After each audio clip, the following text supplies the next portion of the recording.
4 दिवसात 150हून अधिक कोटी कमावलेल्या चित्रपट म्हणजे छावा। ज्या व्यक्तीने हा चित्रपट बनवला तो दुसरा तिसरा कोणी नसून आपला मराठी माणूस, ज्याचं नाव आहे लक्ष्मण उतेकर। एकेकाळी मुंबईच्या रस्त्यांवरती वडापाव विकणाऱ्या मराठमोळ्या दिग्दर्शकानं या चित्रपटाचं दिग्दर्शन केलंय। जाणून घेऊयात या मराठी दिग्दर्शकाची जीवनशैली।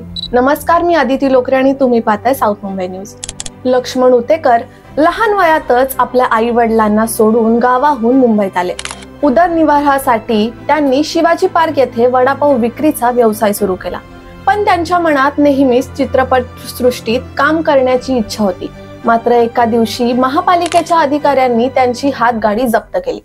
तो क्षण त्यांच्या आयुष्यातील मोठा टर्निंग पॉइंट ठरला। याच दरम्यान एका वृत्तपत्रात त्यांनी एक एडिटिंग स्टुडिओ मध्ये पिओनच्या नोकरीसाठी दिलेली जाहिरात पाहिली आणि ते तिथे काम करू लागले।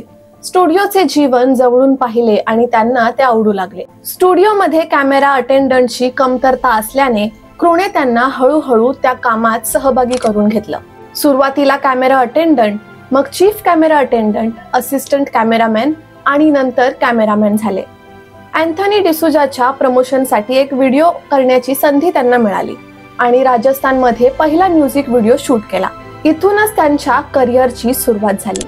लक्ष्मण उतेकर यांनी 2007 मध्ये खन्ना अँड अय्यर या सिनेमासाठी सिनेमॅटोग्राफी केली। त्यानंतर 2009 मध्ये ब्ल्यू, इंग्लिश विंग्लिश, डिअर जिंदगी, हिंदी मीडियम आणि 10 नॉट आउट यांसारख्या मोठ्या हिंदी सिनेमांसाठी त्यांनी काम केलं।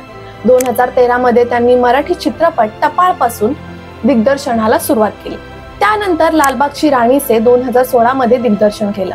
2019 मध्ये त्यांनी पहिला हिंदी चित्रपट लुकाछुपी दिग्दर्शित केला। या लिव्ह इन रिलेशनशिप वर आधारित सिनेमाने 128 कोटी कमावले आणि मोठा हिट ठरला। 2021 मध्ये त्यांनी मिमी हा सिनेमा दिग्दर्शित केला, जो मला आई व्हायचंय या राष्ट्रीय पुरस्कार विजयी मराठी सिनेमाचा हिंदी रिमेक होता। त्यानंतर 2023 मध्ये जरा हटके जरा बचके याचं दिग्दर्शन केलं। 2024 मध्ये तेरी बातों में उलझा जिया या नवा सिनेमाच्या माध्यमातून निर्माता म्हणून पाऊल टाकले। आज लक्ष्मण उतेकर यांनी छावा या ऐतिहासिक चित्रपटाचे दिग्दर्शन केले, ज्यामध्ये विकी कौशल छत्रपती संभाजी महाराजांची भूमिका साकारत आहे।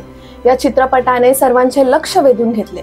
आज लक्ष्मण उतेकर त्यांच्या मेहनतीने आणि चिकाटीने हिंदी आणि मराठी चित्रपट सृष्टीतील प्रतियश दिग्दर्शक बनले आहेत। त्यांचा प्रवास दाखवता की कठोर परिश्रम आणि दृढ निश्चयाच्या जोरावर कोणतीही स्वप्ने पूर्ण होऊ शकतात।